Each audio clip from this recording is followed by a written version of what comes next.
దేవుడు మన నుండి ఇంతకంటే ఏమి ఆశించుటే కృతజ్ఞులమై ఈ లోకంలో ఉండవలసిన వారమైనాం.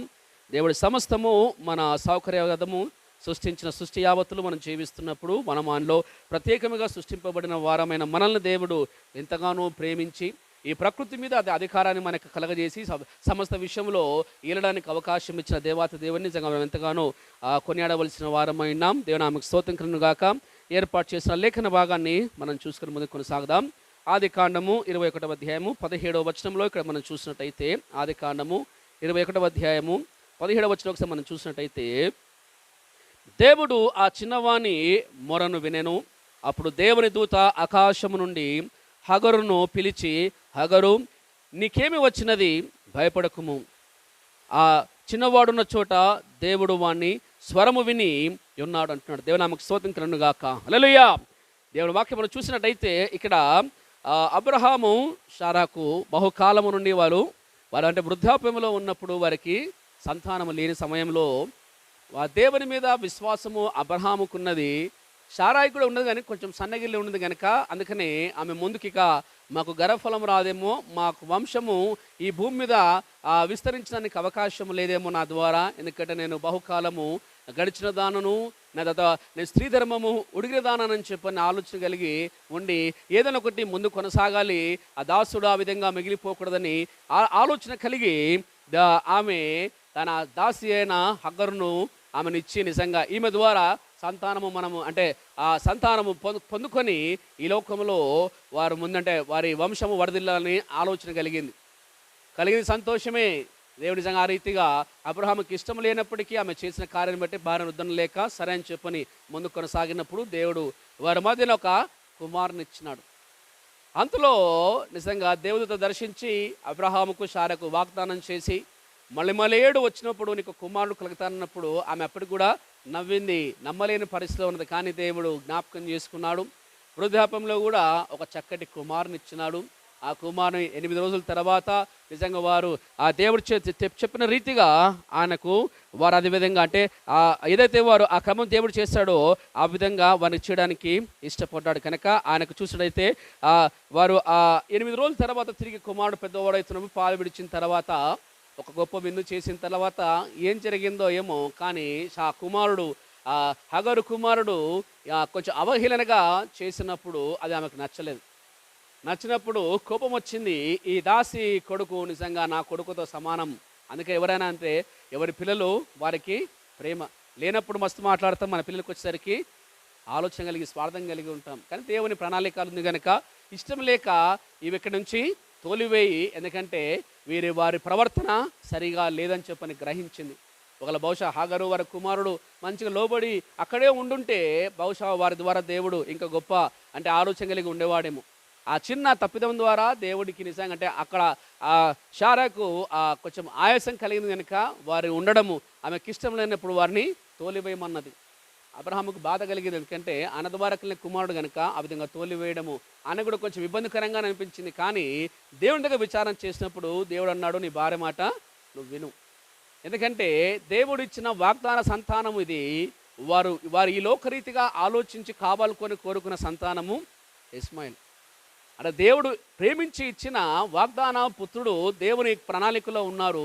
ఇది వీరు సొంత ప్రణాళిక కలిగి ఆ విధంగా ముందు కొనసాగినారు కనుక దేవుడు నేను చేసిన వాగ్దానము బట్టి అది జ్ఞాపకం చేసుకొని నువ్వు నీ భార్య చెప్పిన మాట నువ్వు వినన్నప్పుడు అదే రీతిగా చేసి పంపించినప్పుడు ముందుకు కొనసాగుతుంటే నిజంగా ఆమె అలసిపోయి అరణ్యంలో ముందుకు కొనసాగుతున్నది కనుక ఆ విధంగా పోతున్నప్పుడు సలిసిపోయినప్పుడు అక్కడ కింద ఆమె పడిపోయింది కనుక అక్కడ పడిపోయినప్పుడు ఆ కుమారుడు దాహంతో అలమటించిపోతున్న వారికి మంచి నీళ్ళు తిత్తినిచ్చడం ఆహారం ఇచ్చాడు. అంటే ఎంతవరకు ప్రయాణం అయిపోయినారు. యాక్చువల్లీ ఈ హగరు ఐగుప్తు దేశానికి సంబంధించినవి కనుక ఎటు వెళ్ళాలని ప్రయాణం కొనసాగించిందో ఆ ప్రయాణంలో మార్గ మధ్యలో నిజంగా పరిస్థితి భయంకరమైంది. దేవుడు ఏది చేసినా కానీ ఎవరికి కూడా అన్యాయం చేసే దేవుడు కాదు కనుక అక్కడ కుమారుని ఆవేదన తర్వాత తల్లి ఆక్రోశము దేవుడు గమనించినాడు కనుక ఆమెకు అంటున్నాడు, భయపడకంటున్నాడు.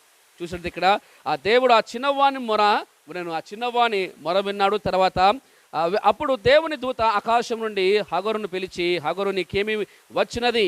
భయపడకు, నీకేం సంభవించింది? భయపడకు అంటున్నాడు. నువ్వు భయపడకు, దిగులు చెందకు, అని చెప్పి ఆమెను ధైర్యపరుస్తున్నాడు. అంతేకాకుండా ఆ చిన్నవాడు ఉన్న చోట దేవుడు వాని స్వరము విని ఉన్నాడు. ఎక్కడైతే ఆ చిన్నవాడు ఉన్నాడో అక్కడ ఉన్నాడు గనక ఆ చిన్నవాని స్వరం కూడా విని ఇది ఒక నీటి పుట్టను వారికి, ఆ నీటి బుడుగను వారికి ఏర్పాటు చేసి దాహం తీర్చిన తర్వాత దేవుడు వారికి వాగ్దానం చేసి, భయపడకును, నిన్ను ఈ లోకంలో వారు విడిచినా నేను నిన్ను విడవను గనక నీ కుమారుని ద్వారా ఒక జనాంగాన్ని ఏర్పాటు చేస్తాను, ఈ లోకంలో ప్రవేశపెడుతున్న దేవుడి సంఘానికి ఇచ్చిన వాగ్దానం దేవుడు నెరవేర్చినాడు కనుక హాగారు నీకేమొచ్చింది భయపడకని దేవుడు సెలవిస్తున్నాడు. కనుక ఈ లోకంలో మన అందరూ సృష్టించిన వాడు సృష్టికర్తని కనుక ప్రతి విషయంలో మనం భయపడడానికి వీలు లేకుండా దేవుడు మనకు ధైర్యపరుస్తున్నాడు. ఎందుకంటే ఈ లోకంలో మనం సృష్టించిన వాడు ఆయనే.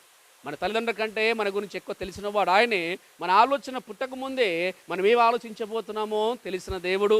దాన్ని బట్టి మనకు వచ్చే పర్యావసరం ఏంటో అది భయంకరమైన సంతోషకరమైన తెలుసు కనుక ప్రతిదానికి దేవుడు ఒక మంచి ఆలోచన కలిగి ఒక ప్రణాళికబద్ధమైన ఒక దేవుడు ఒక మంచి ఆలోచన కలగజేసి నడిపిస్తుంటాడు కనుక వీరి పక్షాన్ని కూడా అదే రీతి కనుక మంచివారైనా చెడ్డవారైనా దేవుడు పిలిచే దేవుడు. మంచివారైనా చెడ్డవారైనా, ఎందుకంటే ఆయన సృష్టిలో మనం సృష్టింపబడినాం గనక, ఆయన స్వరూపంలో సృష్టింపబడినాం గనక మంచివారేమి చెడ్డవారేమి దేవుడు అందరినీ ప్రేమిస్తున్నాడు. దేవుని నిజంగా ఆరాధించేవారిని ఆరాధించకపోయేవారిని కూడా దేవుడు అందరినీ ప్రేమిస్తున్నాడు కనుక, ఎందుకంటే ఆయననే ఈ భూమి మీద సర్వమానవాళిని సృష్టించిన వాడు ఆయన కనుక మంచివారైనా చెడ్డవారైనా నిజంగా దేవుడు వారిని అంటే వారందరినీ పిలిచి కనుక చూసినట్లయితే మంచివారినైనా చెడ్డవారినైనా పిలిచే దేవుడు కారణం లేకుండా ఆయన ఎవరిని కూడా పిలవడు. ప్రతి వారి జీవితంలో మన జీవితంలో ప్రతి ఒక్కరికి ఒక అద్భుతమైన ప్రణాళిక దేవుడి దేవుడు మన పక్షాన నుండి ఏర్పాటు చేస్తున్నాడు కనుక మనము ప్రతి వారిని దేవుడు పేరు పెట్టి పిలిచాడంటే ఈరోజు ఈ విధంగా ఆరాధించగలుగుతున్నామంటే ఆయన ప్రేరేపకలు చేసి తన కుమార్తెలకు లోకంలో జీవిస్తున్నాం కనుక ఒక కారణంతో పిలుస్తున్నాడు. ఆ కారణాన్ని బట్టి పిలిచే దేవుడు మనల్ని బలపరుస్తున్నాడు, ఆదరిస్తున్నాడు, ఆలోచింపజేస్తున్నాడు. ఈ లోకంలో ఏ విధంగా ముందు కొనసాగాలో ప్రణాళికను సిద్ధపరిచి అటు విషయాల్లో మనల్ని ముందుకు పోవడానికి దేవుడు చక్కటి వర్తమానాలను సిద్ధపరిచి బలపరుస్తున్నాడు కనుక ఆనాడు హాగర్ అన్నాడు, భయపడకు. ఆమె భవిష్యత్తు కోసం ఎంతగానో ఆలోచించి ఉండవచ్చు, దుఃఖం వచ్చింది, ఆయాసం వచ్చింది, ఏం చేయలేని పరిస్థితిలో ఆమె కుప్పకూలిపోయిన పరిస్థితిలో నిజంగా దేవుడు ఆమెను దర్శించి నువ్వు భయపడకన్నాడు. నువ్వు భయపడకు, నీకు చిన్నవాని మొర విన్నా నీ మొర విన్నానని చెప్పి నిజంగా ఆదరించి ఆమెను ముందు కొనసాగడానికి అవకాశం ఇచ్చినాడు కనుక ఇదే కాల సమయంలో గమనించవలసింది ఏంటంటే దేవుడు అందరినీ ప్రేమిస్తున్నాడు. మంచివారినేమి చెడ్డవారినేమి అందరూ ప్రేమిస్తున్నాడు. ఆయన ప్రేమించి చూసినట్లయితే చెడ్డవారైనా ప్రేమించి పిలిచే దేవుడు. తర్వాత ఆయన కారణం లేకుండా ఆయన ఎవరిని కూడా పిలవడు. ప్రతి ఒక్కరు ఒక కారణం చేత ఈ లోకంలో జీవించడానికి ఒక అవకాశం ఇస్తూ ఉన్నాడు. ఒక సాదృశ్యంగా సాక్షార్థంగా ఈ లోకంలో జీవించడానికి దేవుడు చక్కటి అవకాశం ఇస్తున్నాడు కనుక ఈ బైబిల్ గ్రంథంలో అనేక మందిని దేవుడు పేరు పెట్టి పిలిచి వారిని ప్రత్యేకమైన ఒక కారణం చేత వారిని ఆహ్వానించి దేవుడు పిలిచి వారిని ఒక ప్రణాళికబద్ధంగా సమాజానికి ఒక సువార్త సునాదంగా ఉండడానికి వారి జీవితాన్ని ఒక సాక్షార్థంగా నిలబెట్టాడు దేవుడు కనుక ఒకసారి బైబిల్ గ్రంథంలో మనం చూసినట్టయితే ఇక్కడ ఆదికాండము 3వ అధ్యాయం 9వ వచనంలో ఇక్కడ మనం చూసినట్టయితే ఆదికాండం 3వ అధ్యాయం 9వ వచనం ఇక్కడ మనం చూసినట్టయితే దేవుడైన యెహోవా ఆదామును పిలిచి నీవు ఎక్కడ ఉన్నావనను. దేవుడైన యెహోవా ఆదామును పిలిచాడు. ఆదామా ఎక్కడ ఉన్నావని చెప్పని పిలుస్తున్నాడు. ఆదామును పేరు పెట్టి పిలిచిన దేవుడు ఆదాము మాటలో నిజాయితీ ఎంతుందో చూడాలని దేవుడు ఆలోచించినాడు. ఆదామా అని పిలుస్తున్నాడు. అనుదినము దేవుడు ఆయనతో సాయంత్రం పూట వచ్చి ఆయనతో మాట్లాడుతూ వారి బాగోగులన్నీ తెలుసుకొని ఆ మాట్లాడుతున్నప్పుడు ఆ మాటలు బట్టి సంతోషించి దేవుడు ఎంతగానో సంతృప్తి చెందినాడు. ఆయన వలె ఆయన స్వారూప్యంలో మానవ మనగడ ఈ భూమి మీద ఆ విధంగా జీవిస్తూ ఉన్నప్పుడు ఆ జీవితాన్ని బట్టి చూసి సంతోషించినాడు. అంతేకాకుండా ఆ మనుషులను నిజాయితీ ఎంతో చూడాలనుకున్నాడు. ఎందుకంటే దేవునికి తెలుసు వారు ఆజ్ఞ అతిక్రమించారని. ఆ అతిక్రమించిన ఆజ్ఞ వారికి నిజంగా వారికి కనువిప్పు కలిగింది. ఆ కనువిప్పు కలిగినప్పుడు వారికి సిగ్గు అనిపించింది. వారు చూసుకున్నప్పుడు నిజంగా వారు ఏమై ఉన్నారో ఇలాంటి పరిస్థితిలో ఉన్నారు చూసినప్పుడు వారి పాపము ఏం చేస్తుంది దాక్కుంటుందంట. వారు పరిగెత్తుకుని వెళ్ళి దాక్కునే పరిస్థితులకు వెళ్ళిపోయినాడు. అందుకే దేవుడు ఆ మొదటి మనిషి నిజాయితీని పరీక్షించాలని చూశాడు. ఏమనంటే ఎంత నిజాయితీ పరుడో, ఏం చేశాడో, నా ముందుకు ప్రతిరోజు వచ్చిన రీతిగా ఈరోజు కూడా వస్తాడా లేదా అని చెప్పని ఆలోచన కలిగి చూస్తున్నప్పుడు ఆదాము కనిపించట్లేదు తోటలో.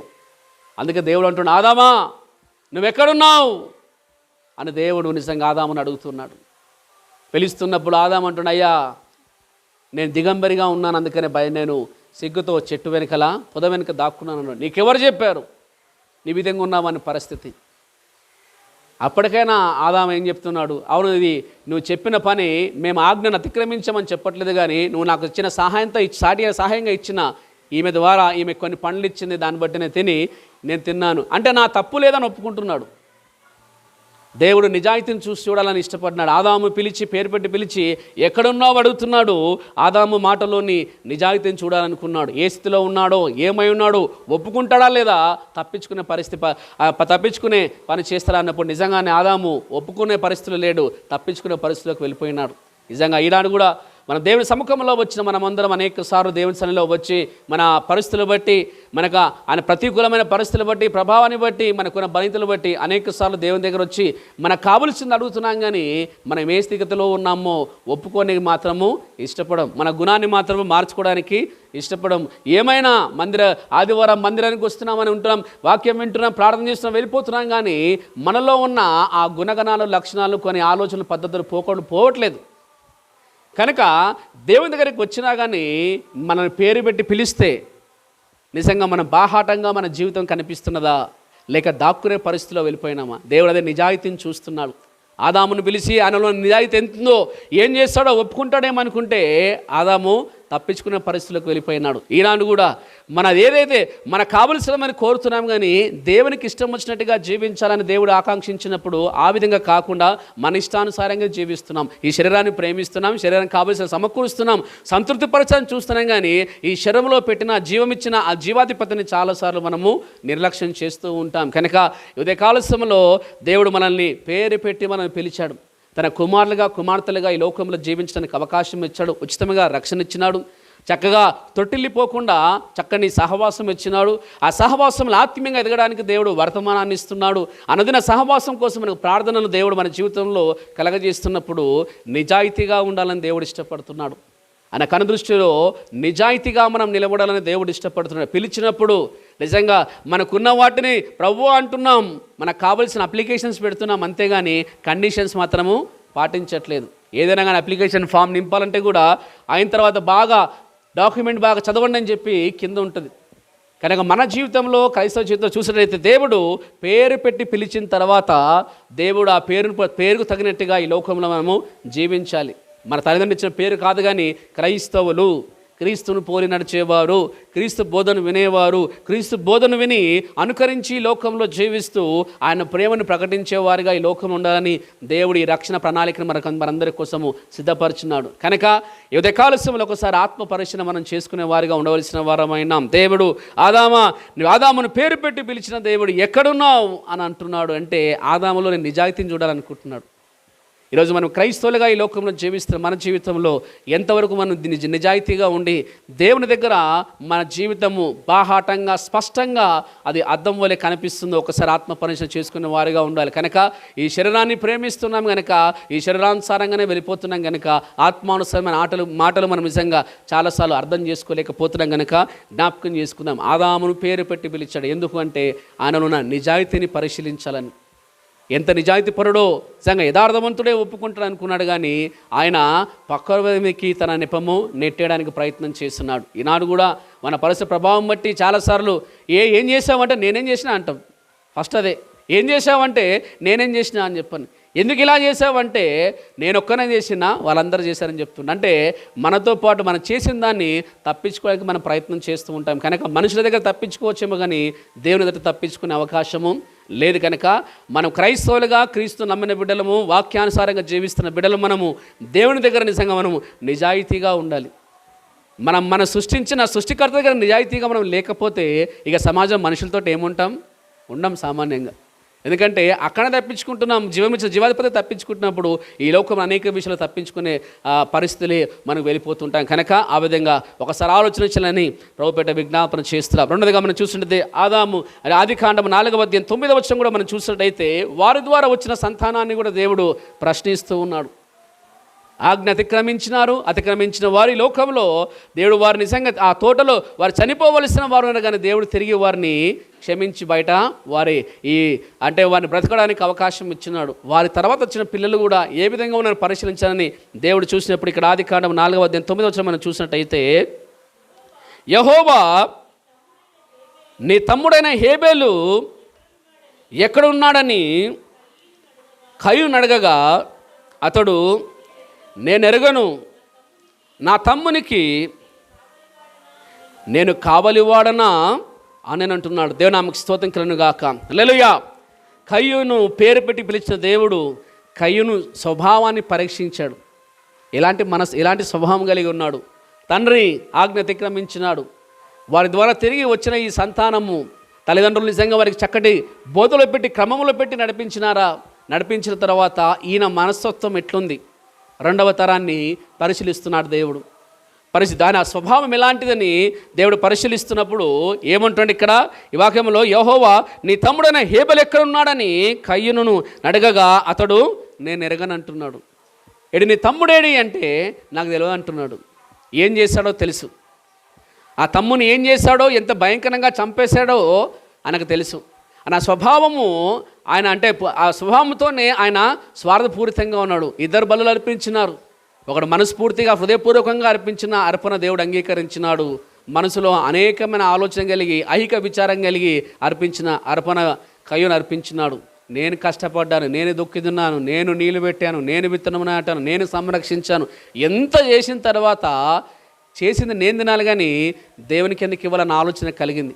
కనుక మంచివి తీసుకున్నాడు, పనికిరానివి తీసి దేవునికి అర్పించాలని ప్రయత్నం చేస్తున్నాడు. అంటే స్వభావం, మానవ స్వభావము ఇలా ఉంటుందంటే, అందుకని జన్మతర పాపము ఏ విధంగా వచ్చిందంటే ఇలాంటి ఆలోచన. మనిషి స్వభావం స్వార్థముతో కూడిన స్వభావం. ఈ స్వార్థపూరిత స్వభావం చేత ఉన్నాడు కనుకనే అడుగుతున్నాడు. ఏమని కయ్యూను పిలిచి అడుగుతున్నాడు, పేరు పెట్టి పిలిచి, కయ్యూను నీ తమ్ముడు ఎక్కడా అంటే నాకేం తెలుసు అంటున్నాడు. మళ్ళీ ఇంకా దేవునితో నేను ఆయన కావాలన్నాడా, ఆయనకేమైనా వాచ్మెనా, నేను ఆయన ఏడికి పోతున్నా ఏం చేస్తున్నాను చూడడానికి నాకేమైనా ఎవరైనా జీతం ఇస్తున్నారా, నాకేం తెలుసు అని చెప్పని స్వభావాన్ని బయట పెడుతున్నాడు. కనుక మనము ఉదయకాలసు గమనించవలసింది ఏంటి అంటే, స్వభావ సిద్ధంగా దేవుని నమ్మిన మనము, మన స్వభావము నిజంగా దేవుని దగ్గర మనము ఏమైనాము అంటే అంటే డబుల్ యాక్షన్ అంటారు దీన్ని. విశ్వాసులతో ఒకలాగా ఉంటారు, లోకంలో ఇంకోలాగా ఉంటారు. మందిరంలో ఒకలాగా ఉంటారు, మందిరం బయటికి వెళ్ళిన తర్వాత ఇంకోలాగా ఉంటారు. అంటే వారి పైకి భక్తిపరంగా కనిపిస్తుంటారు కానీ లోపల వారి గుణగణాల లక్షణాలు వేరే. కనిపించేది ఒకటైతే జీవించేది ఇంకోలాగన. ఇలాంటి స్వభావం కలిగి ఆ వ్యక్తి జీవిస్తున్నాడు. ఆయనకు కనిపించడం వేరు, కనిపిస్తున్న వ్యక్తి వేరు, ఆయన ఆలోచన విధానం వేరుగా ఉన్నది. కనుక మనం కూడా కనిపిస్తున్న మన ఆలోచన విధానము వేరుగా ఉంటే అది నిజంగా దేవునికి ఆయాసకరం కలిగిస్తూ ఉన్నది. మన స్వభావము నిర్మలమైనదిగా, నెమ్మది కలిగేదిగా, దేవుని మహిమపరిచేదిగా ఉండాలని దేవుడు ఇష్టపడుతున్నాడు. దేవుని నామముకు స్తోత్రం కలుగును గాక. ఇక్కడ మూడోదిగా మనం చూసినట్లయితే ఆదికాండము 6వ అధ్యాయము 13వ వచనంలో ఒకసారి మనం చూసినట్టయితే, ఆదికాండము 6వ అధ్యాయము 13వ వచనంలో మనం చూసినట్టయితే ఇక్కడ దేవుడు నోవాహుతో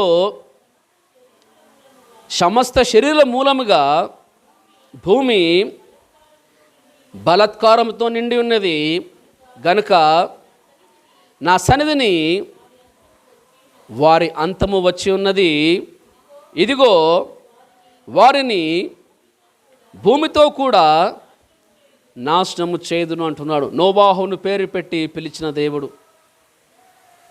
లోకంలో పోతున్న పోకడను చూసినప్పుడు నిజంగా అది చాలా భయంకరంగా ఆయాసంగా అనిపించింది దేవునికి. వారు ఒక ప్రణాళిక బద్ధంగా వారిని ఈ లోకంలో సృష్టించిన దేవుడు, వారు ఒక క్రమంలో ఉండాలని దేవుడు ఇష్టపడ్డాడు. కానీ వారి క్రమాన్ని విడిచి అక్రమాన్ని ఎంచుకున్నారు. ఆదాము నుండి నోవాహు చూసినట్లయితే అంత భయంకర పరిస్థితిలోకి వారు వెళ్ళిపోయినారు.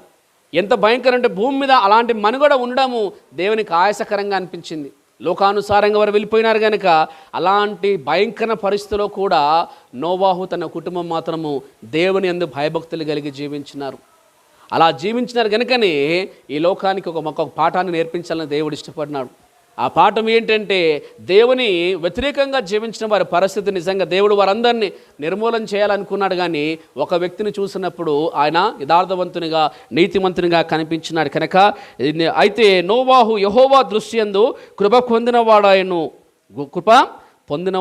యెహోవా ఈ తరము వారిలో నీవే నా ఎదుట నీతిమంతుడైనట్టు చూచితిని కనుక నీవును నీ ఇంటి వారును ఓడలో ప్రవేశించండి. దేవుడు రక్షించాలని దేవుడు ఇష్టపడినాడు. నోవాహును పేరు పెట్టి పిలిచిన దేవుడు జలప్రలయం నుండి రక్షించాలనుకున్నాడు. దేవుడు ఈ భయంకర లోకంలో, ఆ పాపపు లోకంలో ఉన్న వారి నుండి దేవుడు రక్షించాలని ఇష్టపడినాడు. కనుక ఈ ఉదయ కాలశ్రమంలో చేరవచ్చిన మనందరినీ ఇలాంటి మహాభయంకర లోకంలో జీవిస్తున్నప్పటికీ మనల్ని మన కుటుంబాన్ని దేవుడు రక్షించాలని ఇష్టపడుతున్నాడు. మనల్ని మన కుటుంబాన్ని దేవుడు ఆయన సాక్షార్థంగా ఈ లోకంలో జీవించడానికి అవకాశం ఇవ్వాలని దేవుడు ఇష్టపడుతున్నాడు. జ్ఞాపకం చేసుకుందాం. అందుకే మనం పేరు పెట్టి పిలవడమను మనం జీవిస్తున్న ఈ జీవితం సమాజానికి ఒక సాదృశ్యంగా ఉండాలి, దేవునికి మహిమకరంగా ఉండాలని దేవుడు ఇష్టపడుతున్నాడు గనక రక్షించినాడు.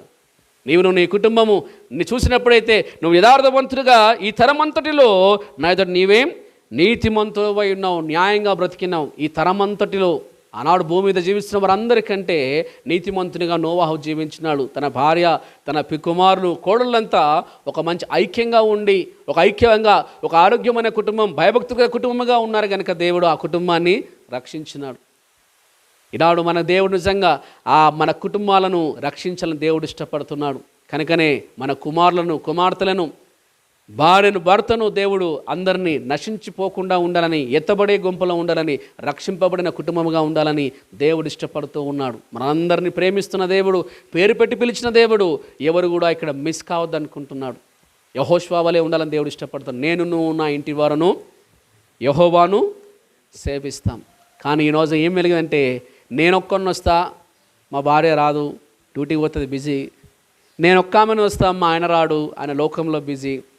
మేమిద్దరం భార్యాభర్తలు వస్తాం, మా పిల్లలు మా చేతిలో లేరు, వాళ్ళు చాలా బిజీ. దేవుడు మనల్ని మన కుటుంబ సమేతముగా దేవుని ఆరాధనలో కనిపించాలని, ఆ కుటుంబాన్ని రక్షించాలని ఈ భయంకరమైన లోకంలో మనం పేరు పెట్టి దేవుడు పిలిచినాడు. నిజంగా ఇలాంటి అవకాశం లేనివారు, ఇలా చక్కటి మాటలు వినడానికి అవకాశం లేనివారు ఈ లోకంలో కోట్లు సంపాదిస్తున్నారు, కానీ సమాజంలో పేరు సంపాదిస్తున్నారు, కానీ వారి జీవితంలో నెమ్మది లేదు, సమాధానం లేదు. తండ్రి కష్టపడితే పిల్లలు పోగొడుతున్నారు. పిల్లలు సంపాదిస్తే తండ్రి వ్యర్థమైన వాడిగా ఉండి అతలాకుతమైన కుటుంబాల సమాజంలో చాలా మనం చూస్తున్నాం. బాధ్యత లేని తల్లిదండ్రులు ఉన్నారు, బాధ్యత లేని పిల్లలు ఉన్నారు. సమాజంలో అనేకులు చూస్తాం. బాధ్యత లేదు కుటుంబం పట్ల. కుటుంబంలో జీవిస్తున్నప్పుడు భార్యాభర్తల మధ్య ప్రేమ, ఐక్యత లేదు. వారితో పాటు వారి పిల్లలు వారి తల్లిదండ్రులను గౌరవించలేని పరిస్థితుల్లోకి వెళ్ళిపోయి ఎవరు వారే ఈ లోకంలో పరిగెత్తి ఎవరి ఆశలు, ఎవరి కోరికలు తీర్చుకోవడానికి వెళ్ళిపోతున్నారు. కానీ దేవుడు ఏర్పాటు చేసిన ఆ నిబంధనను ఆ కుటుంబము దేవుడు రక్షించాలని ఆనాడు నుండి ప్రణాళిక దేవుడు కలిగి ఉన్నాడు. ఈనాడు కూడా దేవుడు అలా విధంగా ప్రేమిస్తూ నిజంగా ఇలాంటి భయంకరమైన లోకంలో మనం పేరు పెట్టి పిలిచి రక్షిస్తూ ఉన్నాడు. ఈ రక్షణ ప్రణాళికను అర్థం చేసుకోవాలి. ఈ రక్షణ ప్రణాళిక అర్థం చేసుకొని కుటుంబముగా దేవుని సన్నిధిలో కనబడి ఆరాధించడానికి ఇష్టపడాలి, ప్రార్థించాలి. ప్రభువా, నేను నా ఇంటి వారును యెహోషువ వలె మేమందరము ప్రార్థిస్తాం. మేమందరం ఎత్తబడే గుంపులో ఉండాలి, మేమందరం ఎత్తబడే సంఘములో మేము ఉండాలి. మేము నీ పిలుపు అందుకున్నప్పుడు, నీ రాకడ వచ్చినప్పుడు మేమందరము నీ ఆ మహిమలో మేము కూడా ప్రవేశించాలని తీర్మానం కలిగి, అలాంటి ఆలోచన కలిగి ఉండాలి. ఈ లోకంలో దేవుడు అదే ఇష్టపడుతున్నాడు. ఆయన ప్రతిసారి మనం అందరం వస్తున్నప్పుడల్లా, దేవుడు చూసినప్పుడల్లా చాలాసార్లు బాధపడుతూ ఉంటాడు. సంఘాలు చూసినప్పుడు రావాల్సిన కుటుంబం అంతా రాలేకపోతున్నారు. అనాథల్లాగా వచ్చిపోతుంటాం. అనాథల్లాగా మాకెవరు దిక్కులేడు కాబట్టి ఏదో దేవుడి దిక్కు అని చెప్పి వచ్చిపోతున్నాం అనే రీతిలో వస్తూ ఉంటాం. దేవుడు మనందరం ఒక కుటుంబముగా రక్షించాలని ఇష్టపడుతున్నాడు. అనాథలుగా విడిచిపెట్టడానికి దేవుడు ఇష్టపడట్లేదు.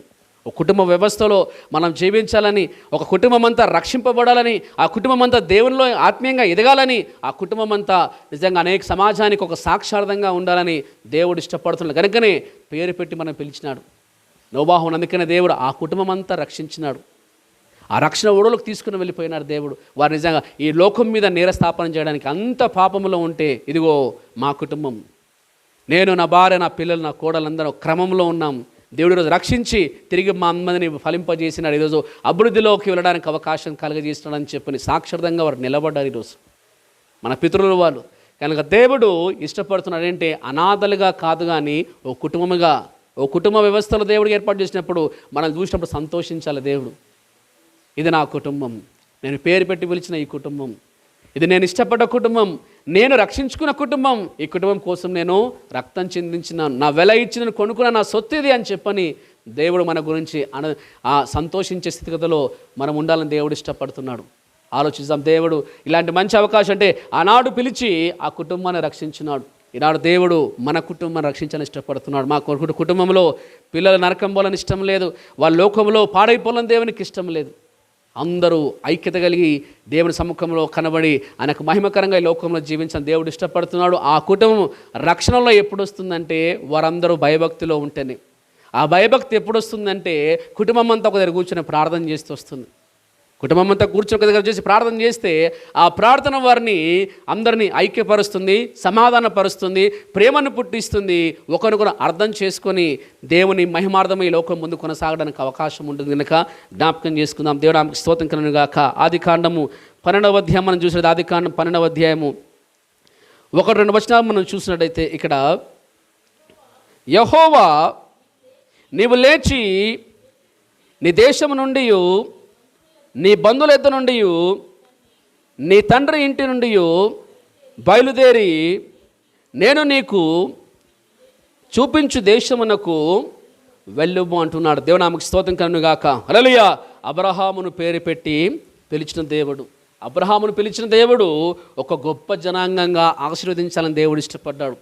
ఒక గొప్ప జనాంగంగా ఉండాలని దేవుడు ఇష్టపడినాడు. కనుకనే యెహోవా నీవు లేచి నీ దేశం నుండి, నీ బంధువుల ఎదురు నుండి, నీ తండ్రి ఇంటి నుండి బయలుదేరి నేను నీకు చూపించు దేశమునకు వెళ్ళుము అంటున్నాడు. చూపించిన దేశానికి వెళ్ళమంటున్నాడు. తన అంతవరకు వారి ఇద్దరు విగ్రహార్థకులో ఉన్న వారిని దేవుడు అద్భుత రీతిగా దేవుడు అబ్రహామును ఏర్పాటు చేసుకొని ఒక విశ్వాసపు తండ్రిగా ఈ భూమి మీద ఉన్న తరంతటికి ఒక గొప్ప విశ్వాసపు తండ్రిగా చూపించాలని దేవుడు ఇష్టపడ్డాడు. కనుక ఆయనను ప్రత్యేకంగా పిలిచి ఒక ఆశీర్వాదకరమైన జనాంగంగా దేవుడు ఆయనను తీర్చిదిద్దడానికి ఇష్టపడ్డాడు. కనుక గొప్ప జనముగా ఆశీర్వదించినారు దేవుడు. ఆయన ద్వారా వచ్చే జనము విశ్వసించిన వారందరూ ఆయన నిజంగా ఆయన బిడ్డలను ఎవరైతే ఆ అబ్రహాము జీవిత విధానం బట్టి ఆయనను ప్రత్యేకంగా ఏర్పాటు చేసుకున్నాడు. ఒక ఆశీర్వకరమైన ఒక సంతానాన్ని ఈ భూమి మీద దేవుడు పరిచయించాలని దేవుడు ఇష్టపడినాడు. దేవుడు ఆమెకు స్తోత్రం కలుగును గాక. అని చూసినట్లయితే అంతేకాకుండా ఇక్కడ ఆదికాండము 31:11 ఒకసారి మనం చూసినట్టయితే,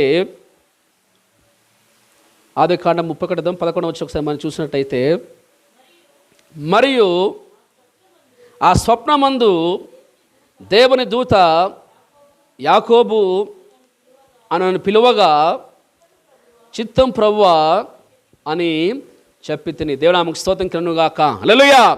యాకోబును దేవుడు పేరు పెట్టి పిలిచాడు. పిలిచి ఆయనను ఏ విధంగా ఆశీర్వదిస్తున్నాడంటే, యెషయా గ్రంథం 43వ అధ్యాయం 1వ వచనం మనం చూసినట్టయితే,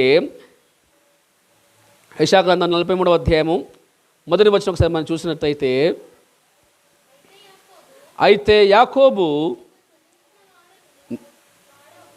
నేను సృష్టించిన వాడగు యెహోవా, ఇశ్రాయేలు నేను నిర్మించినవాడు ఇలాగు సెలవిచ్చున్నాడు, నేను నిన్ను విమోచించి ఉన్నాను, భయపడకుము, పేరు పెట్టి నేను పిలిచి ఉన్నాను, నీవు నా సొత్తు అంటున్నాడు. దేవుని ఆమెకు స్తోత్రం కలుగును గాక. హల్లెలూయా. యాకోబును పేరు పెట్టి పిలిచాడు.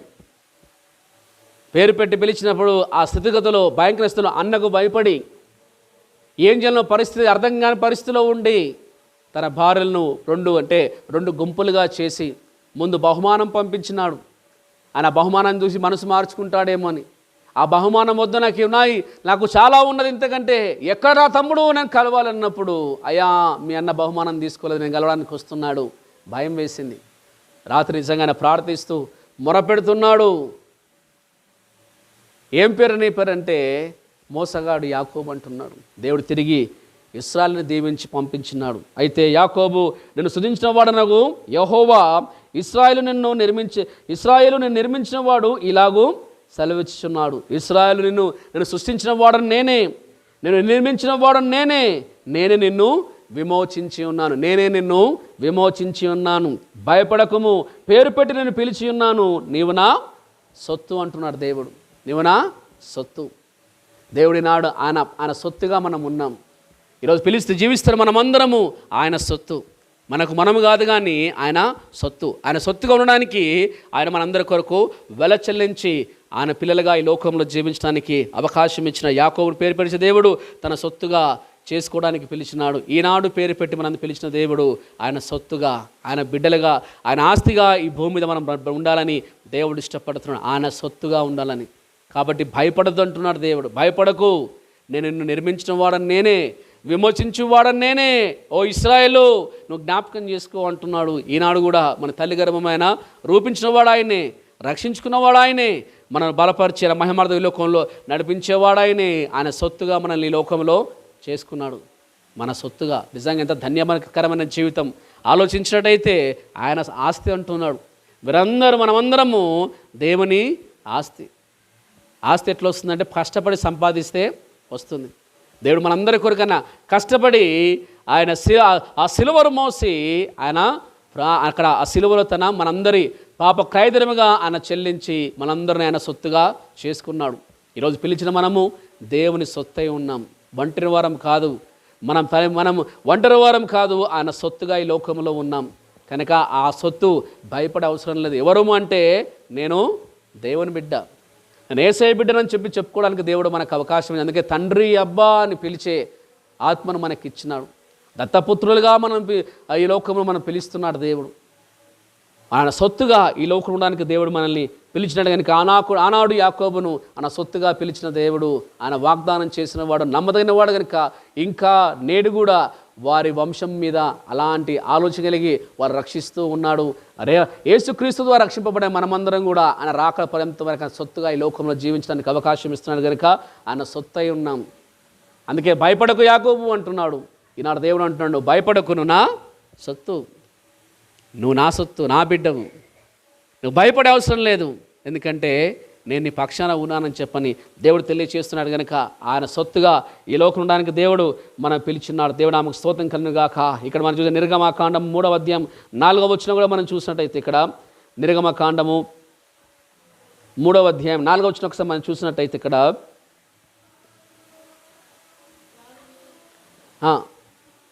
దానిని చూచుటకు అతడు ఆ తట్టు వచ్చుట యెహోవా చూచెను. దేవుడు ఆ పొద నడుమ నుండి మోషే మోషే అని అతన్ని పిలిచెను. అందుకతడు చిత్తం ప్రభువా అనను. దేవునామకు స్తోత్రం కలుగుగాక. మోషే తన మామ దగ్గర నుండి ఆయన గొర్రెలు మేపుతూ ఉన్నాడు. పర్వతం మీదకి వెళ్ళినాడు. అక్కడ పొద కాలుతూ ఉన్నది. ఏంటి పొద కాలుతుంది కానీ అది బూడిద అవ్వట్లేదని చెప్పని ఆలోచన కలిగి తేరి చూస్తూ దగ్గరికి ఏంటా అని వెళుతున్నప్పుడు మోషేను పిలుస్తున్నాడు దేవుడు. ఇక్కడ చూసాడు దగ్గర దానిని చూచుటకు అతడు ఆ తట్టు వచ్చుట యెహోవా చూచెను. దేవుడు ఆ పొద నడుమ నుండి మోషే మోషే అని అతనిని పిలిచాడు. మోషేను పేరు పెట్టి పిలిచిన దేవుడు ఇశ్రాయేల్ జనాంగాన్ని విమోచించుటకు పిలిచినాడు. ఇశ్రాయేల్ జనాంగము వారు బానిస బ్రతుకులో ఐగుప్తు దేశంలో మగ్గిపోతున్నారు. వారు మూలుగు ఆవేదన దేవుడు విన్నప్పుడు వారిని అక్కడి నుండి విడుదల చేయడానికి ఒక వ్యక్తి కావాలి. కనుక ఆ వ్యక్తి ఎవరైతే బాగుంటుందో దేవుడు ఆలోచించి మోషేను ఏర్పాటు చేసుకున్నాడు. ఎందుకంటే మోషే అన్ని విధాల ప్రావీణ్యం కలిగిన వ్యక్తి. ఎందుకంటే ఫరో ఇంట్లో పెరిగినాడు. అన్ని తరబిది, ఆయనకు అన్ని సమస్తము అన్ని విద్యలు తెలుసు. ఆయన మంచి ఇంజనీర్ అని చెప్పని చరిత్రకారులు తెలియజేస్తూ ఉంటారు.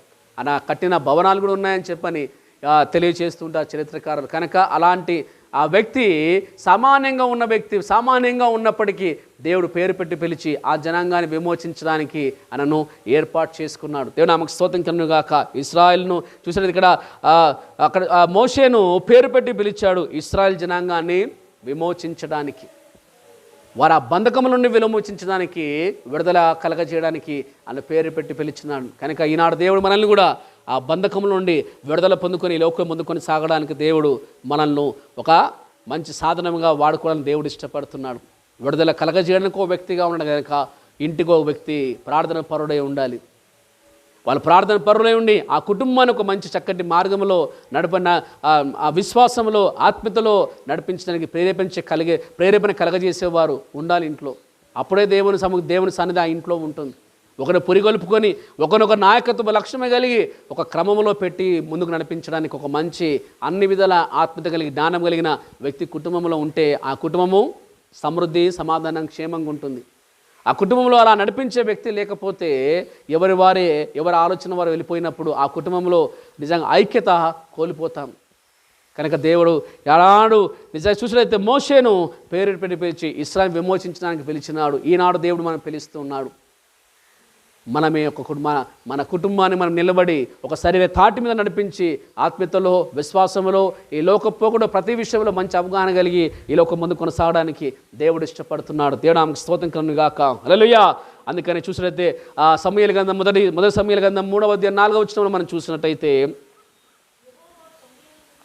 యెహోవా సమూయేలును పిలిచెను, అతడు చిత్తమండి నేనున్నానని చెప్పి ఏలీ దగ్గరకు పోయి నేను నన్ను పిలిచిది కదా అంటున్నాడు. దేవుడు ఆమెకు స్తోత్రం కలుగును గాక.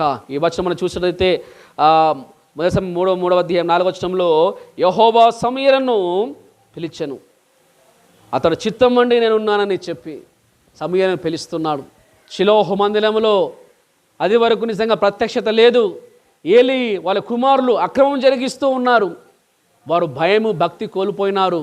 వారు స్వలాభాన్ని ఆర్జిస్తూ ఉన్నారు.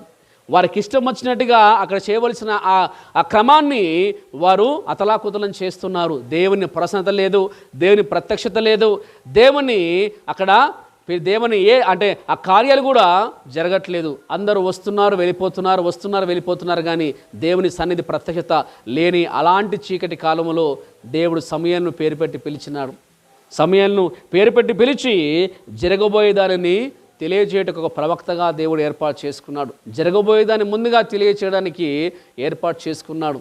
అందుకనే ఈలీ దగ్గరికి వెళ్ళి, అయ్యా పిలిచావా? నేను పిలవలే నాయన, వెళ్ళి పడుకో అన్నాడు. మళ్ళీ, అయ్యా పిలిచావా? నేను పిలవలే నాయన, నువ్వు వెళ్ళి పడుకో, నన్ను ఇట్లా ఇబ్బంది పెట్టకో అన్నాడు. 3 సార్లు వెళ్ళేసరికి 4వ సారి అన్నాడు. అర్థమైంది.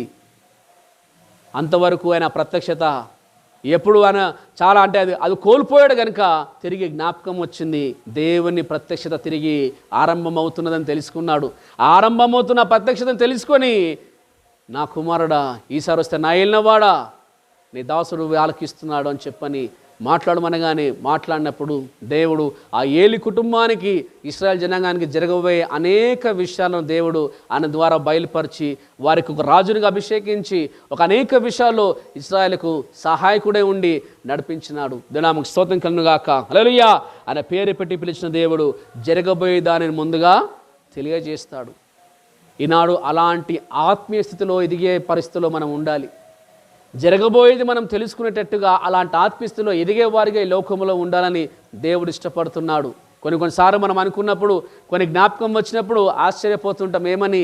అయ్యో నాకు ఇట్లా రాత్రి కల వచ్చింది, అది నిజమే జరిగింది అనుకుంటాం. నేను ఇట్లా అనుకుంటున్న మనసులో అది ముందుగానే ఇలా అయిపోయిందని చెప్పి తెలుసుకుంటున్నారు. కనుక దేవుడు అలా దర్శనం చూసే స్థితిగతిలో ఆత్మీయతలో ఎదగాలని దేవుడు ఇష్టపడుతున్నాడు. మన కుటుంబానికి ఏం జరగబోతుందో, దేవుని ప్రణాళిక ఏంటో తెలుసుకునే ఆత్మీయ స్థితిలో మనం ఉండాలి. అలా ఆత్మీయ స్థితిలో ఉన్నప్పుడే దేవుడు నిజంగా మనల్ని అనేక రీతిగా ఆదరించి బలపరిచి నడిపిస్తూ ఉంటాడు. కనుక ఆత్మీయ స్థితిలో అలా ముందుగా జరగబోయే సంఘటనలు తెలుసుకునే ఆత్మీయ స్థితిలో ఎదిగేవారిగా ఈ లోకం ఉండాలని దేవుడు ఇష్టపడుతున్నాడు. మీ బిడ్డల భవిష్యత్తును తెలుసుకునే స్థితిగతిలో ఉండాలి. యొకోబేతు అమ్రాము నిజంగా మోషే చిరతనంలో ఉన్నప్పుడు చూసినప్పుడు అప్పుడే గుర్తుపట్టినారు, వీడు గొప్పవాడవుతాడు, దేవునికి పనికొచ్చే పాత్రగా ఉంటాడని చెప్పని ముందుగా తెలుసుకొని ఆ కుమార్ని వారు ఆ పుట్టినప్పుడే వారు చంపేయాలని, హాని చేయాలని తలంచలేదు, దాచిపెట్టి తిరిగి దేవునికి విడిచిపెట్టినారు. కానీ దేవుడు అద్భుత రీతిగా ఆ కుమార్ని బలపరిచి నడిపించిన భవిష్యత్తును చూసే స్థితిగతిలో ఉండాలి. మనం రాబోయే ఆ ఉపద్రవము కానీ, రాబోయే సంతోషకరమైన కార్యాన్ని కానీ మనం తెలుసుకునే ఆత్మస్థితిలో ఎదగాలని దేవుడు ఇష్టపడుతున్నాడు. సమూయేలును పిలిచినప్పుడు జరగబోయే సంగతి ముందుగా బయలుపరిచినాడు, ఏం జరగబోతుందని. మనం కూడా అలా ఆత్మస్థితిలో ఎదగాలి. అలా ఆత్మస్థితిలో ఎదిగినప్పుడు అలాంటి ఆ దర్శన భాగ్యము మనకు కలిగిందంటే నిజంగా ఈ భూమి మీద ధన్యులమే. అలా ముందుకు సాగాలి అంటే ఆత్మ జీవితంలో నిజంగా దేవుని సముఖంలో అంత నిబద్ధత కలిగి ఉంటే దేవుడు అనేక విషయాలు బయలుపరుస్తాడు. బయలుపరిచినప్పుడు వాటిని సరిచేసుకోవడానికి అవకాశం దేవుడు ముందుగా ఇస్తాడు. వేరేడు వచ్చి మనకు చెప్పే అవసరం లేకుండా దేవుడు ముందుగానే బయలుపరుస్తూ ఉంటాడు. దాన్ని బట్టి కనిపెట్టి ప్రార్థన చేసి రావాల్సిన ఉపద్రవాన్ని రాకుండా మనము ఆపగలుగుతాం. జరగబోయే అనేకమైన పరిస్థితులు తెలుసుకోగలుగుతాం. అలా తెలుసుకున్నప్పుడు మన భవిష్యత్తు ఏంటో మనకు అర్థమవుతుంది. కనుక విశ్వాసంలో స్థిరంగా నిలకడగా మనం ఉండగలుగుతాం. అలాంటి ఆత్మీయ జీవితము కలిగి ఉండాలని దేవుడు ఇష్టపడుతున్నాడు. అలాంటి ఆత్మీయ జీవితం కలిగి నీ సంఘ భవిష్యత్తు ఏంటి నువ్వు తెలుసుకునే స్థితిగతిలో ఉండాలి. నీ బిడ్డల నీ కుటుంబ భవిష్యత్తు ఏందో దేవుడు ముందుగా నీకు తెలియజేస్తూ ఉంటాడు. అందుకనే నీ చిత్తం ఏదో అంటుంటాం, దేవుని చిత్తమైతే అంటాం. దేవుని చిత్తం ఏదో మనకు బయలుపరిచినప్పుడు ఆ చిత్త ప్రకారం ముందు కొనసాగడానికి అవకాశం ఉంటుంది. చాలా విషయాలు మనం ఉంటాం, ప్రార్థించేప్పుడు కనిపెడితే దేవుడు తప్పకుండా మనకు బయలుపరుస్తూ ఉంటాడు. ఎవరి ద్వారానైనా కొన్ని విషయాలు మనకు తెలియజేసి ఆదరిస్తూ ఉంటాడు. అది మనం బాగా పరిశీలించాలి, గమనించే స్థితిగతిలో ఉండాలి. మన బిడ్డల భవిష్యత్తు ఏందో తెలుసుకునే పరిస్థితిలో ఉండాలి. మనం చేస్తున్న ప్రార్థన వారి సంబంధాల కోసం ప్రార్థన చేసినా అది సరి అయిందా లేదా ముందుగా దేవుడు బయలుపరుస్తాడు మనకి.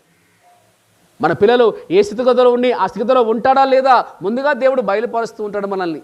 ఏ రీతిగా కుటుంబం ముందు కొనసాగాలో, ఏది దేవునికి మహిమకరంగా ఉందో, ఏది దేవునికి ఆయాసకరంగా ఉందో అది దేవుడు తెలియచేసినప్పుడు, హెచ్చరించినప్పుడు తెలుసుకునే స్థితిగతిలో ఉండాలి. అందుకనే మనోనేత్రాలు తెరవబడాలి అంటారు.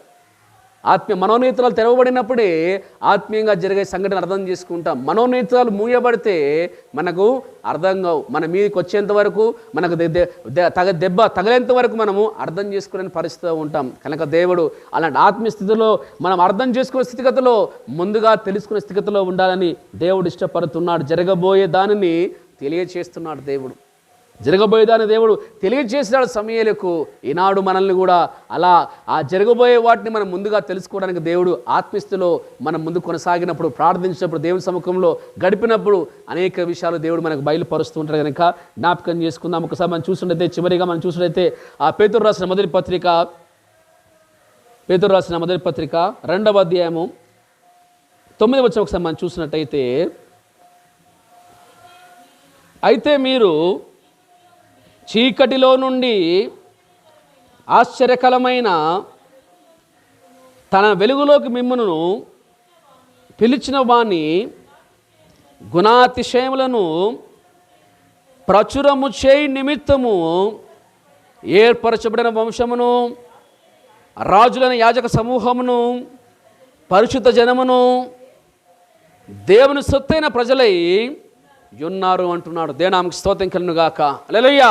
ఏమన్నా పేరు పెట్టి చేయమని, అయితే మీరు చీకటిలో నుండి ఆశ్చర్యకరమైన తన వెలుగులోనికి మిమ్మల్ని పిలిచిన వాని గుణాతిశయమును ప్రచురపరచడానికి. అంధకారంలో ఉన్న మన జీవితం, భవిష్యత్తు అర్థం కాని జీవితంలో ఉన్న మనల్ని దేవుడు పేరు పెట్టి పిలిచినాడు. ఆశ్చర్యకరమైన వెలుగులోకి తీసుకొని వచ్చినాడు.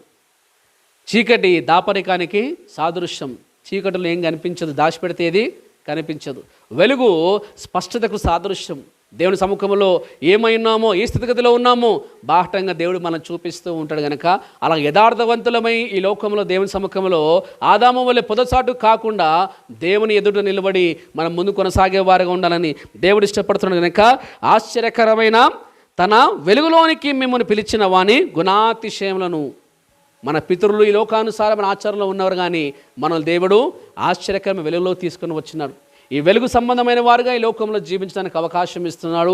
ఈ వెలుగు సంబంధమైన వాక్యంలో మన జీవితాన్ని, మన కుటుంబాన్ని కట్టుకోవాలనుకుంటున్నాడు. ఈ వెలుగు సంబంధమైన దాంట్లో మన జీవితము అనుదినము స్పష్టంగా దేవునికి బాహటంగా కనిపించాలని దేవుడు ఇష్టపడుతున్నాడు. కనుక వెలుగులోకి తీసుకుని వచ్చిన గుణాతిశయాన్ని గమనించండి అంటున్నాడు.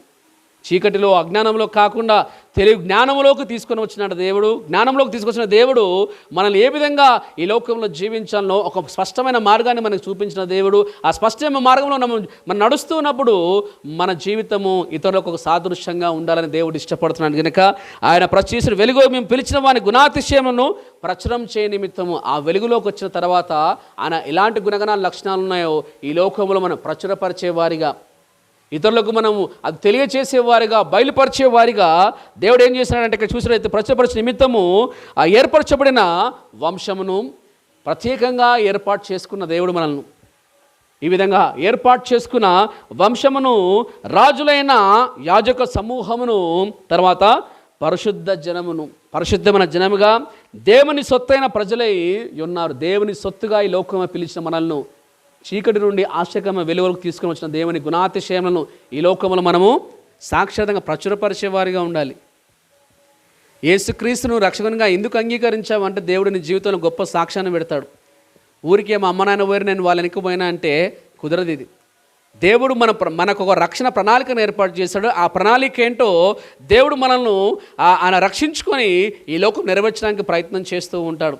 కనుక ఆయన చేసిన అద్భుతమైన కార్యాన్ని సాక్ష్యరూపముగా తెలియజేసేవారిగా ఉండాలని యాజక సమూహముగా దేవుడు మొరపెట్టేవారిగా ప్రార్థించేవారిగా ఈ లోకంలో ఉండడానికి దేవుడు ఏర్పాటు చేసుకున్నాడు. ఒక ప్రత్యేకమైన వంశములుగా దేవుడు మనల్ని ఏర్పాటు చేసుకున్నాడు. ఒక యాజక సమూహంగా ఏర్పాటు చేసుకున్నాడు. పరిశుద్ధమైన గుంపుగా, పరిశుద్ధమైన సంఘముగా, పరిశుద్ధమైన కుటుంబంగా జీవించిన దేవుడు మనం ఏర్పాటు చేసుకున్నాడు. అనొక సొత్తైన ప్రజలుగా ఈ లోకం ఉండడానికి దేవుడు ఇష్టపడుతున్నాడు. కనుక నీ నా జీవితం ఒక సాక్షార్థంగా ఉండాలని దేవుడు ఇష్టపడుతున్నాడు. నీ ద్వారా దేవుడు మహిమపరచబడాలని దేవుడు ఇష్టపడుతున్నాడు. నీ ద్వారా దేవుడు ఘనపరచబడాలని ఇష్టపడుతున్నాడు. దాని ద్వారా దేవుడు నిన్ను అనేకుల ఎదుట సాక్షిగా నిలబెట్టాలని దేవుడు ఇష్టపడుతున్నప్పుడు మన జీవితం చాలా విలువైంది. అందుకనే ఈ లోకంలో మీరు భయపడకండి, మీరు నా సొత్తై ఉన్నారంటున్నాడు దేవుడు. అనేక విషయాలు ఇక్కడ అనేక మందిని దేవుడు మన ముందు బయలుపరిచిన దేవుడు అనేక విషయాలు మనకు తెలియజేస్తున్నాడు.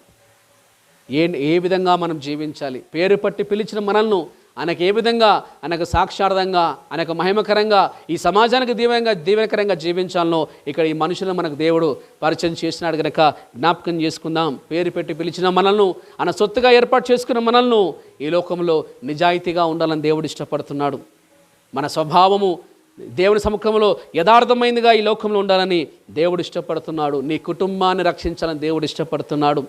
అంతేకాకుండా గొప్పగా ఆశీర్వదించాలని దేవుడు, గొప్ప జనాంగంగా ఆశీర్వదించాలని దేవుడు ఇష్టపడుతున్నాడు. తన సొత్తుగా చేసుకోవాలని దేవుడు ఇష్టపడుతున్నాడు. తన సొత్తుగా, తన ఆస్తిగా దేవుడు చేసుకోవాలని దేవుడు ఇష్టపడుతున్నాడు. అంతేకాకుండా అనేకులకు విమోచన కలిగించే ఒక గొప్ప వ్యక్తులుగా ఈ లోకం ఉండడానికి నశించిపోతున్న వారు అనేక మంది ఉన్నారు. అందుకని శిష్యులను పిలిచి మీరు సర్వలోకానికి వెళ్ళి సర్వ సృష్టికి మీరు సువార్తను ప్రకటించని అన్నాడు.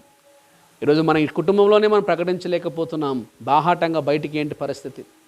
ప్రకటించాలి. ఇతరులకు మనం క్రీస్తు ప్రేమను ప్రకటించేవారిగా ఈ లోకంలో ఉండాలని దేవుడు ఇష్టపడుతున్నాడు. జరగబోయేదాన్ని తెలియజేసే రీతిగా దేవుడు మనల్ని ఆత్మీయంగా బలపరుస్తూ ఉన్నాడు. తనక అనేకులుగా చూసినట్లయితే దేవుడు మనల్ని ఆయన సొత్తుగా ఈ లోకంలో చేసుకున్న దేవుడు ఆశ్చర్యకరమైన వెలుగులోకి తీసుకుని వచ్చిన మనల్ని ఆయన గుణాతిశయాలను ప్రచురం చేసేవారిగా ఈ లోకంలో ఉండాలని దేవుడు ఇష్టపడుతున్నాడు. కనుక ఒక పరిశుద్ధ జనాంగంగా దేవుడు ఏర్పాటు చేసే కనుక మనము దేవునికి ప్రీతికరమైన వారంగా ఈ లోకంలో ఉన్నాం. కనుక పేరు పెట్టి పిలిచాడు దేవుడు. ఆ దేవునికి మనం తగినట్టుగా ఈ లోకంలో జీవించే వారిగా ఉందాం. ఇటు మాట మనం వెనుకలు భద్రపరిచిన మహిమార్థం ఈ లోకం నడిపించును గాక. చిన్న ప్రార్థన చేసుకుందాం. మనం మిక్కిలిగా ప్రేమించిన మా ప్రియ పరలోకపు తండ్రి, మీకు స్తోత్రం చెల్లిస్తున్నాం. ప్రభా, గడిచిన వారం అంతే కాచి కాపాడి కృపలో భద్రపరిచి నీ సముఖంలో నీ సన్నిధిని గడిపే భాగ్యం దయచేసిన విధానం బట్టి మీకు స్తోత్రం చెల్లిస్తున్నాం. ప్రభా, నీ బిడ్డలుగా ఈ లోకంలో ఏ విధంగా జీవించాలో దేవ తండ్రి, ఏ విధంగా దేవ తండ్రి అయా నీ బిడ్డలు జీవించినప్పుడు వారి పరిస్థితులు ఏ విధంగా తండ్రి అతలాకుతలం ఆయన తండ్రి నీకు అనుగుణంగా జీవించిన వారి జీవితాలు అద్భుత రీతిగా తండ్రి ఏ విధంగా అయితే స్తోత్రం నిర్మింపబడిందో నీ లేఖనం ద్వారా తెలియజేసిన విధానం బట్టి మీకు స్తోత్రం చెల్లిస్తున్నాం. బిడ్డ అర్పించిన అర్పణ బట్టి ప్రార్థిస్తున్నాం. ప్రభా, నీకు ఇచ్చిన హస్తాలు కూర్చ కలగంతటి వారి కుటుంబాలను 30,600 ఫలించలాగిన సమృద్ధి సమాధానం క్షేమాన్ని ఇచ్చి వారి కుటుంబాలను మీరు దీవించాల్సిన నడిపించమని పాస్తులు విజ్ఞాపన చేస్తున్నాం. స్త్రీ పురుషులు బట్టి ప్రార్థిస్తున్నాం. ఉపాధి కోసం చేస్తున్న ఉద్యోగములు బట్టి, వ్యాపారాన్ని బట్టి, చేతి వృత్తి పనులను బట్టి ప్రార్థిస్తున్నాం. మీరు జ్ఞాపకం చేసుకోండి. ప్రభు, వారు ప్రయాసపడి దేవు చేస్తున్న సమస్త విషయంలో తోడుండి వారి కుటుంబంలో సమృద్ధిని నడిపించమని మీ పాస్తులను విజ్ఞాపన చేస్తున్నాం. ప్రభా, అయ్యా తండ్రి, స్త్రీ పురుషుల దేవ తండ్రి, వారి దేవ తండ్రి ఆత్మీయ జీవితాన్ని బలపరచండి. వారు ప్రార్థిస్తున్నప్పుడు తండ్రి అయ్యా వారి ప్రార్థన వారి కుటుంబాలకు దీవెనకరంగా మార్చండి. ప్రభా, ఒకరు పనులు లేక ఉద్యోగం లేక బాధపడుతుంటే మీరు జ్ఞాపకం చేసుకుని ఆ కుటుంబాన్ని మీరు దర్శించి అయ్యా కావలసిన దేవతని ప్రణాళికను ఏర్పాటు చేసి నడిపించమని మీ పాస్తులను విజ్ఞాపన చేస్తున్నాం. దేవతండ్రి, ఏమైనా కుమారులతో బట్టి ప్రార్థిస్తున్నాం. నగరిక చక్కెర బట్టి ఖమ్మం వలె అయ్యా తండ్రి ఎదిగిన మొక్కలు ఉంటుండగా మీరు జ్ఞాపకం చేసుకోండి. వారు ఒంటరిగా ఉండటం మంచిది కాదని ఇచ్చినట్టయితే సాటి సహాయం కోసం తండ్రి వారు ప్రయత్నం చేస్తుండగా కనిపెడుతుండగా చక్కటి సంబంధాలు వారి గృహం వరకు రప్పించి వారి జీవితాలు మీరు కట్టమని మీ పాస్తులను విజ్ఞాపన చేస్తున్నాం. ఏమైనా కుమార్తెలు ఉద్యోగం లేక బాధపడుతుంటే మీరు జ్ఞాపకం చేసుకుని దర్శించి కావాల్సిన ఉద్యోగం ఇవ్వండి. అయ్యా ఉద్యోగం చేస్తున్న బిడ్డలను మీరు జ్ఞాపకం చేసుకుని కుటుంబంలో సహకరించే అయ్యా మంచి మనసు నుంచి బలపరిచి నడిపించమని మీ పాదశనిలో విజ్ఞాపన చేస్తున్నాం. ప్రభా తండ్రి స్తోత్రం అయినా అయ్యా తండ్రి పిల్లలు కూడా తండ్రి ఆన్లైన్ క్లాసెస్ వింటుండగా మీరు చూడని గ్రహించిన మనసు దయచేసి దేవా నీ మహిమార్థం ఈ లోకంలో దేవతండి వారు వర్ధిల్లే భాగ్యం దయచేసి నడిపించమని మీ పాదశనిలో విజ్ఞాపన చేస్తున్నాం. ప్రభా, వృద్ధాప్యులను వారి బట్టి ప్రార్థిస్తున్నాం. ప్రభా, వయసు పైపడ కొద్ది శరీరం బలహీన పడుతుంది కనుక మీరు జ్ఞాపకం చేసుకోండి. ఈ విధంగా సంఘముగా వారు కూడుకోలేకపోతున్నప్పుడు మీరు జ్ఞాపకం చేసుకోండి. వారి బలహీనత నుంచి విడుదల కలగజేయమని మీ పాదశనిలో విజ్ఞాపన చేస్తున్నాం. ప్రభా తండ్రి స్తోత్రం నాయన. అంతేకాకుండా దేవతండి ఆర్థిక బలించి బాధపడుతున్న వారికి జ్ఞాపకం చేసుకొని ఆర్థిక బలించి విడుదల పొందుకునే భాగ్యం దయచేసి నడిపించబడుతున్నాం. దేవా, భార్య భర్త మొదలు కానీ పిల్లల విషయంలో తండ్రి సమాధానం లేకుండా కుటుంబాన్ని జ్ఞాపకం చేసుకుని ప్రేమను మీరు పుట్టించి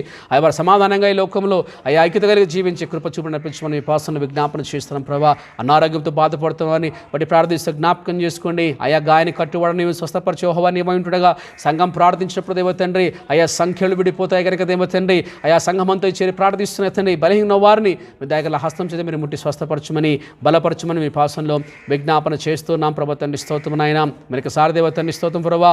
అయా తండ్రి వీక్షిస్తున్న వారందరినీ అయా తండ్రి సంఘాన్ని మీరు జ్ఞాపకం చేసుకుని దీవించి ఆశ్రయించండి. మీ చిత్తమైతే మరొక వారం మేము అందరిని కలుసుకొని ఈ విధంగా ఆత్మ సత్యంతో ఆరాధించే భాగ్యం మాకు దయచేసి దీని ఆశీర్వాదంతో వారం దీవెనతో మా అందరూ దీవించి భద్రపరిచి నీ మహిమార్థం ఈ లోకంలో మా ముందుండి కొనసాగించి నడిపించమని యేసు పరిశుద్ధ నామంలో మిక్కిలి వినయం తరిగి బతిమలాడి పెట్టుకుంటున్నాం తండ్రి. ఆమేన్. తండ్రి యొక్కయు కుమారుని యొక్క పరిశుద్ధాత్మకమైన సహవాసము వీక్షిస్తున్న ప్రతి బిడ్డలపైను సంఘం పైన క్రైస్తవ సమాజం పైన పరిచయపైను ఇప్పుడు నిలిపి సదాకాలం తోడు నీడే ఉండును గాక. ఆమేన్.